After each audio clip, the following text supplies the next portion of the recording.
I'm going to make a video here discussing harm reduction. This is a tough one for me. You know, I almost always stay out of the issue.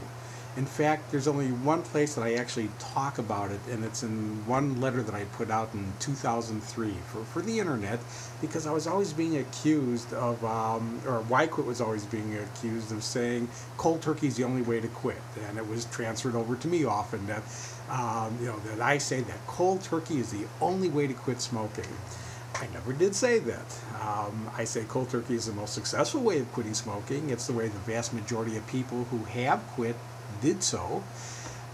I am basically saying it's the easiest way to quit smoking, even though everybody will tell you, oh no, it's got to be the hardest way. If you can use nicotine replacement, there's something to take away the withdrawal, it's going to make it easier.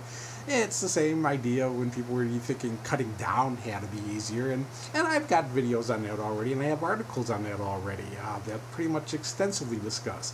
One of my favorite, again, articles and videos is the quitting by gradual withdrawal, and it's, in the video and in the article it talks about how if you really want to torture someone, you try to get them to do this. I never try to force people to do it our way.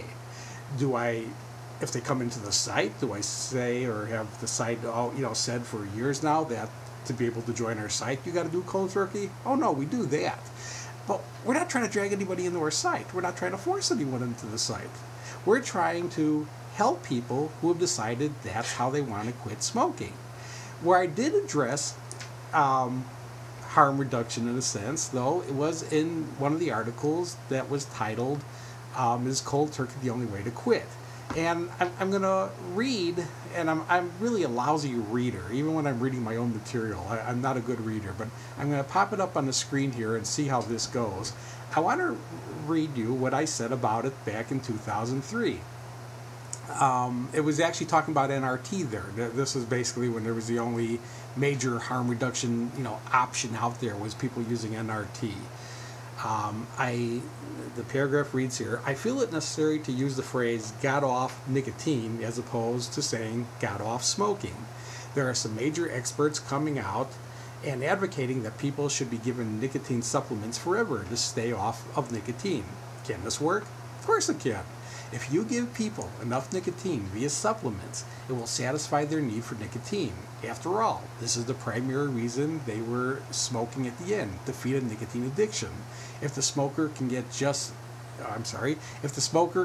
get nicotine for the rest of his or her life via another route, he or she will avoid going through the 3-day withdrawal, the 3 days of nicotine withdrawal. The question needs to be, why should anyone have to pay what is likely to be tens of thousands of dollars to avoid a few days of withdrawal?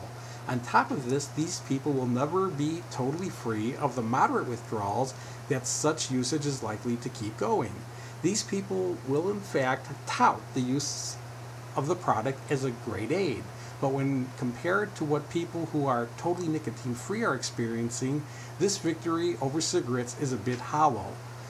Okay, now when I recorded that, or when I wrote that, I was talking about NRT and people trying to say, you need to go to NRT.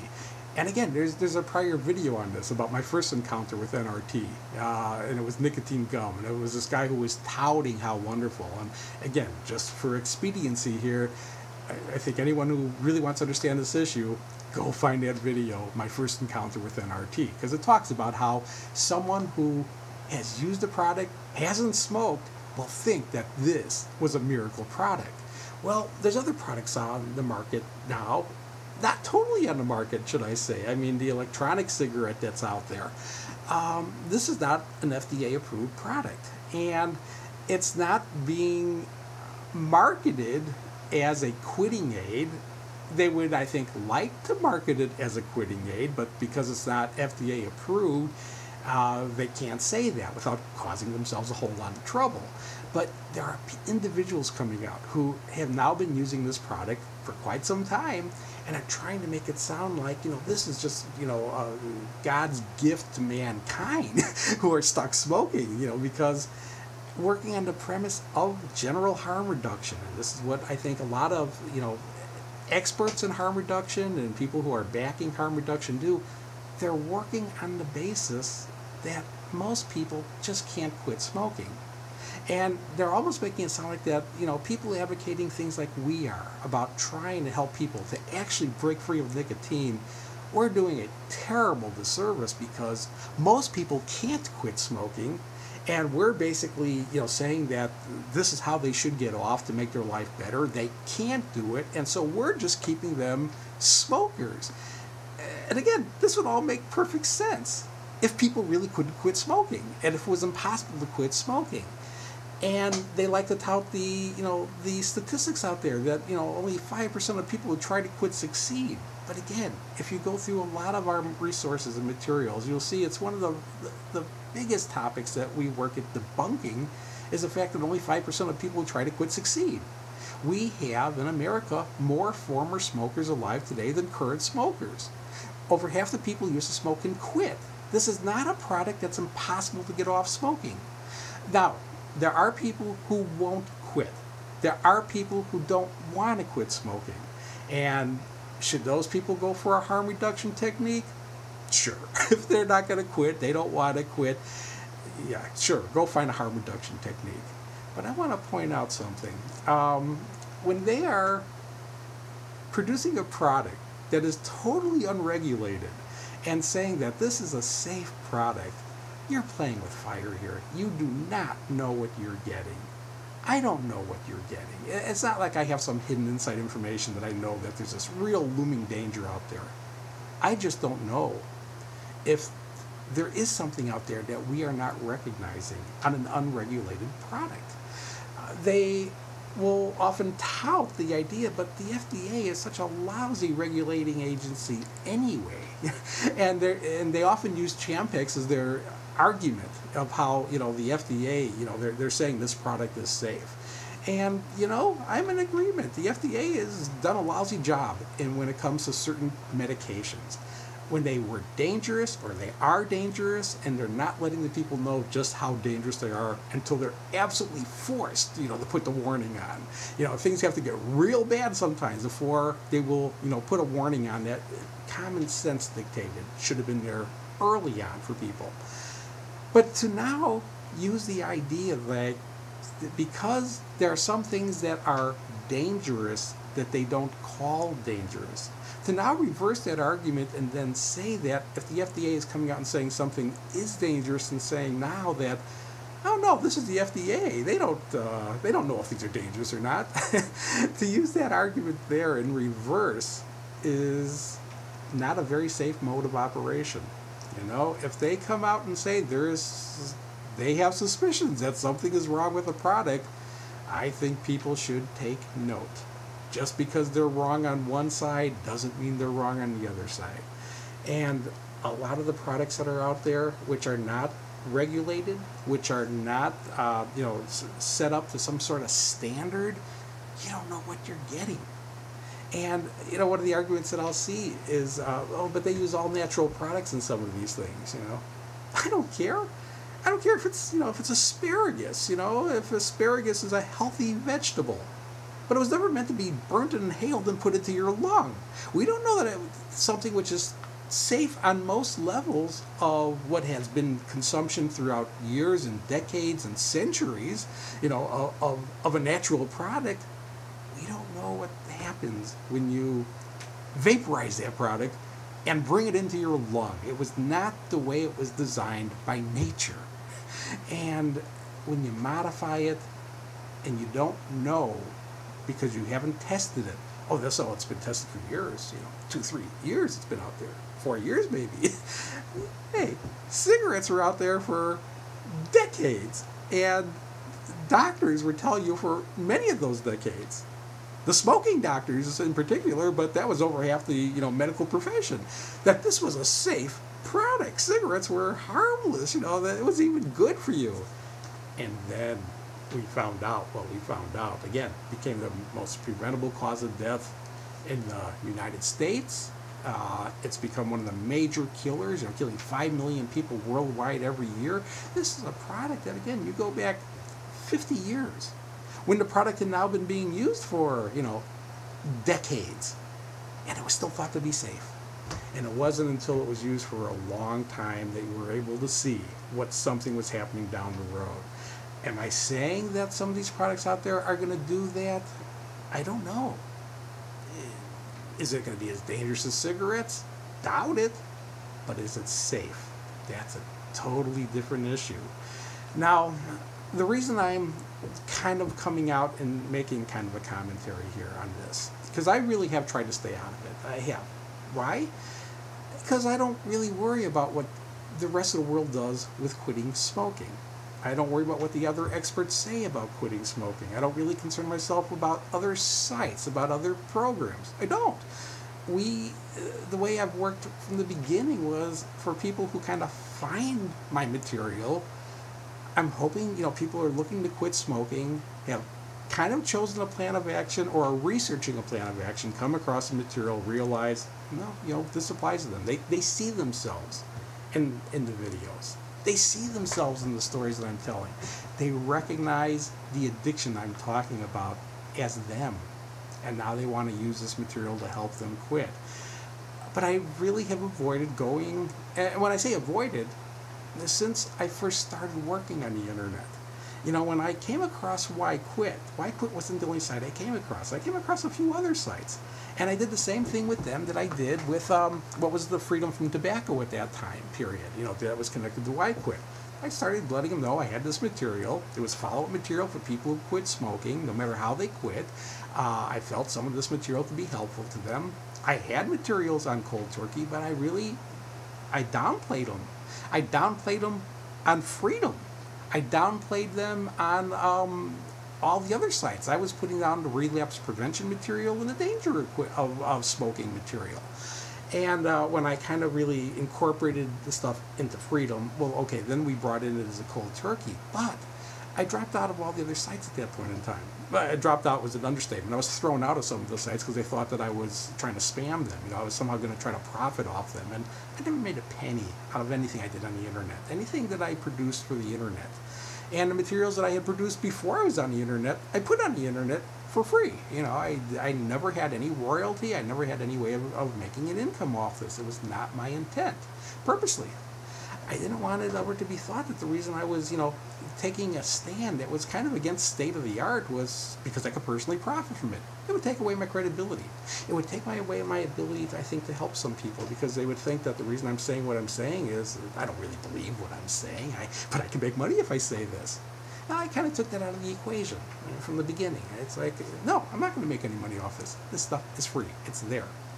You contact me and somehow think you're going to get more, you're not. I don't even take most contacts anymore. I got everything out that I want on the internet. I have it there for people wanting to quit smoking. And I'm not going to get a penny out of it no matter what. If they listen to me, if they don't listen to me.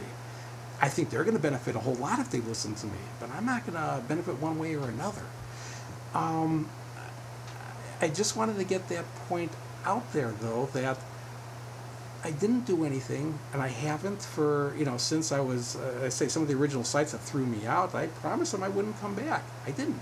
I actually put stuff out on the Freedom Board for people, I know they participated in other sites, to be very careful on how they participate, not to throw our material in places where it's not welcome. There's people who do not want to hear this cold turkey philosophy.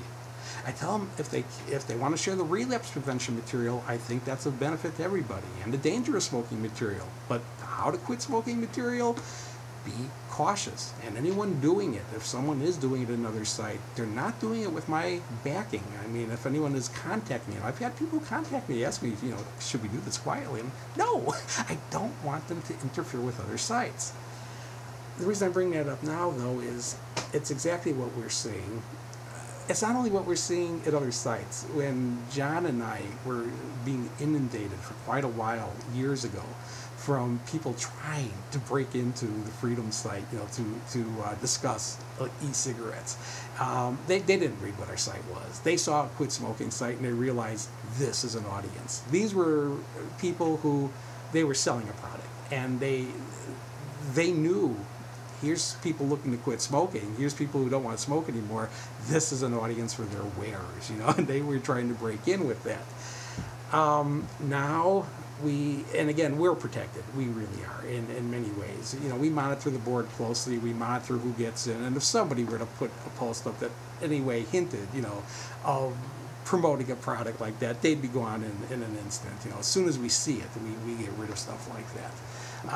We're not embarrassed that we watch what's written on our board. We realize things written on our board has the ability to influence people, and we want things on there which we believe. Not everybody agrees, but we believe, and we think most of the people are at our board because they believe the same thing, that the quality of the information we're giving them is, you know, truly treating addiction as addiction and helping people understand that. Well, what's happening now is proponents of a product which, again, is not supposed to be a quitting aid because it's not approved as such, but they're trying to get into quit smoking sites and push that this is, again, this miracle product that NRT used to be called, you know, at one time, about how, you know, it's just a so much safer way of quitting, and without saying it, you know, that, oh, you know, you could just use this thing forever without any ramification. I don't believe that this is a safe product. Is it safer than cigarettes? Probably. But still, it comes down to this original premise. Harm reduction is so far away from what really is harm elimination. When you quit smoking, you will eliminate the risk of future smoking. You know, so I had to say future smoking. I can't say you eliminate the risk of past smoking. Smoking has gone on. You got damage. Things may have occurred. But as soon as you stop smoking, and as soon as you stop delivering all the drugs that come in, or not all the drugs, all the chemicals, because again, you know what? I don't want to confuse the issue here. Nicotine is the primary drug you're taking in when you are smoking. Are there other chemicals coming in? Yes. Are there other drugs? Are there other chemicals that mimic drug actions? Yeah, there are. But the real drug that's keeping people doing this is nicotine. A lot of the advocates for, again, electronic cigarettes are trying to come out and say, oh no, nicotine's not addictive. I love the way that some of these people believe this, because they do. They do believe what they're saying. Many of them are saying it because they can smoke a cigarette every now and then now, and while they're using, you know, electronic cigarettes, and it doesn't really do anything for them. I agree, that's probably the case. It's because they're getting enough nicotine from this other product. And it's what I said in this article in 2003, before this other stuff was out there. You get enough nicotine. I used to say this in my clinic 20 or 30 years ago. I would tell people, you're nicotine addicts. You're drug addicts. You're smoking to get nicotine. If you could put this stuff in a needle and inject it into your arm, well, lo and behold, you won't have to smoke anymore. It paints a real ugly picture of what this product is. But it was painting an accurate picture of what this product is. Well, the same thing is holding true now for these people who say, oh no, you know, it's not addictive because if I smoke a cigarette now, you know, it's like it doesn't seem to make a difference. I don't want it anymore. As long as you're getting nicotine from this other source, you don't need it. You're inhaling nicotine. And I also should point out, that's really a key. You're inhaling it. The best way to get a drug into your system is by inhalation. That's where the inhaler would probably have a real major edge over a patch or a gum, because you could deliver it as you need it. And again, at least in an inhaler, you know, it's kind of a regulated product. You know the amount you're getting. This other stuff that's out there, people are mixing their own quantities. They don't even know what they're getting when it comes down to it. I watch them attack the cheap stuff out there, you know, which is what most people are getting, and that's why there's so many problems with the product. They say is because, you know, you're all getting the wrong product. You know, you need to get this this better quality product. But again, the better quality product is by definition an unregulated product. You don't know what you're getting. So the reason I'm getting into this though is because I do see advocates for harm reduction going into sites which are not wanting to be harm reduction sites. They're trying to be elimination sites. They're not going as far as we are maybe in it, but it's still the same principle. And again, I know if they came into us, we'd get rid of them instantly. We just would. It's not saying we're trying to get rid of them in their own places, you know, and I avoid other places. I avoid other I don't even know how to say this. I avoid trying to shape the rest of the world on this. And again, I want to help people who find us primarily because they're looking for our kind of help. But we see them trying to infiltrate sites now, and those sites seem to be kind of at a loss on how to deal with it. So I guess I'm putting this out kind of so they have a little bit of a reference, because I got to tell you, Why Quit's attacked often as this instigator of what's created this idea that nicotine is a terrible drug. I think nicotine's been thought of as a terrible drug for a long time. I've thought about it as a terrible drug for a long time, because it is what kept people using. It's what made people buy and inhale products that taste like garbage to them in many cases, that make them feel sick, that makes them socially ostracized, that's killing them, that's costing them an arm and a leg, some people literally because of circulation issues. I think this is a horrible, horrible drug. And now an emphasis seems to be pushed on, oh no, it's as harmless as caffeine. It's not. It's not as harmless as caffeine. It is a drug that has such a tremendous addictive potential and has cardiac implications to it on its own. It's worse when used as a cigarette form because of the carbon monoxide coming in with it, but that does not mean take carbon monoxide out of the equation and nicotine itself is harmless. That's not the case.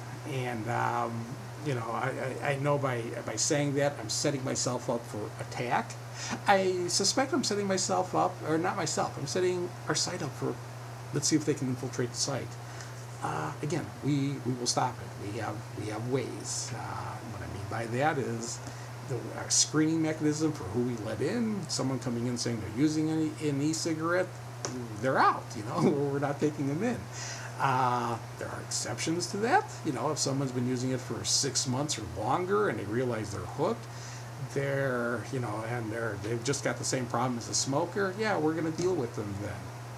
But I also know the sophistication of what I'm seeing in these people now. There's people who will probably sign up now and wait months, and then somehow try to, eke in, oh, it was so easy for them to quit.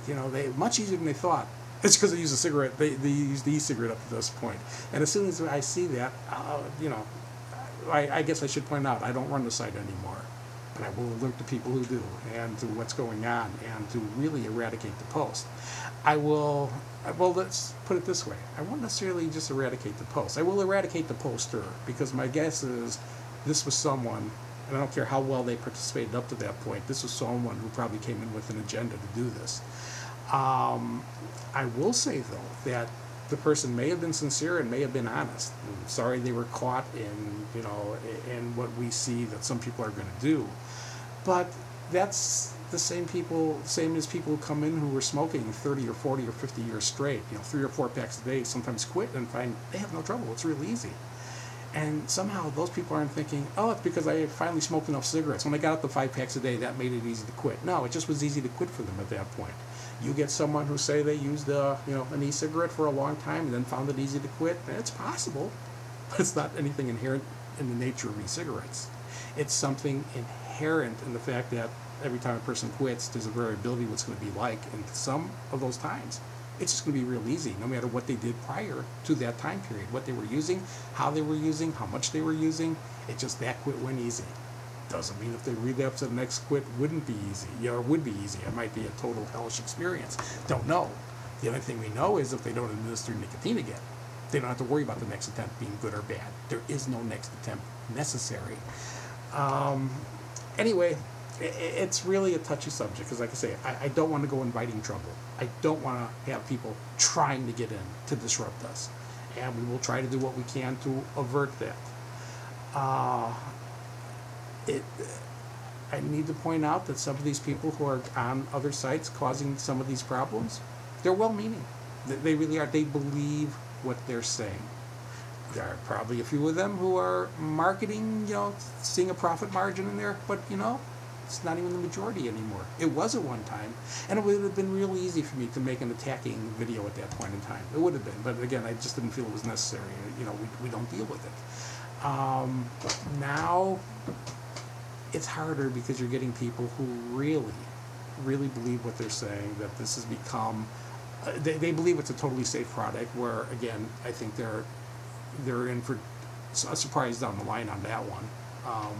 But they believe that it's a lot safer than smoking, and that's, I'm going to say probably true, because, again, I don't know that on a totally unregulated product that there's something coming in that we just don't recognize that may cause an immediate issue, or, you know, something much shorter term than what a long-term issue might be that, you know, could have happened to them 5 or 10 years down the line. I don't know. So I don't want to. That's how I felt when I was doing the Chantix thing. You know, it's like, I used to tell people, try everything. Just try everything imaginable. You know, if it works, fine. If not, and then we realize maybe we were a good choice, well, come by to us.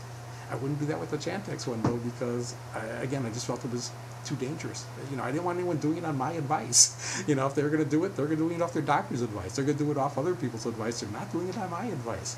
I feel that way about this one, too. Not because of anything I've seen or anything that I've read or anything that I know that's happened. It's because I don't know the quality of what's going on a totally unregulated product. I don't know.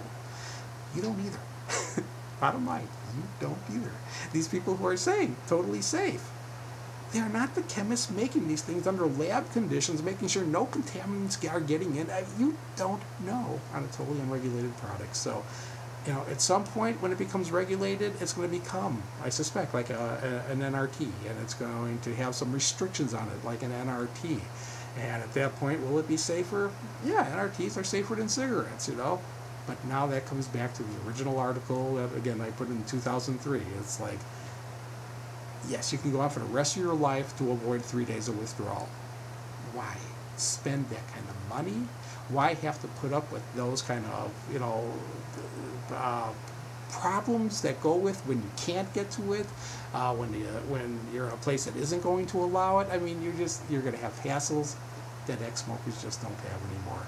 Not smoking just becomes a way of life for them. Not having nicotine, not thinking about nicotine, not needing nicotine anymore is where they're headed. It is not where people who are using nicotine substitutes or nicotine are headed. They're headed for a life of supporting a drug addiction that has certain risks to it, certain known risks, certain unknown risks, but they're going to spend, again, thousands to maintain an addiction that many are doing to simply avoid a 3-day withdrawal period and then the adjustment period after that. It's insane to do that. So, all right, again, it's most of the materials that I've done, you know, I feel very secure in knowing what I'm going to say. It's going to hold true over the long term. This one, I believe, will stay true over the long term. Who knows? We'll see what happens down the line, you know, what the real long-term implications of these kinds of products. Because what we're going to see long-term isn't the product that's out there now. It's going to be done by a major manufacturer somewhere along the way, and it's going to be a lot more controlled, and we'll see what happens at that point in time.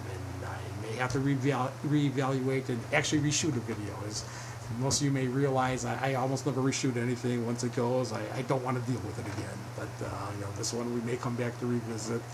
But you know, my message here is for people who are looking again, I guess for, I don't know that I've heard the term used, but I'm sure it must be for harm elimination. The way you eliminate the harm of smoking is, and the harm of nicotine usage, is to simply make and stick to a commitment to never take another puff. And for now, I'm going to actually put in a little addendum here. You know, John does it in many letters, and not to take nicotine from any source. You know, never take another puff, just as simple as it used to be.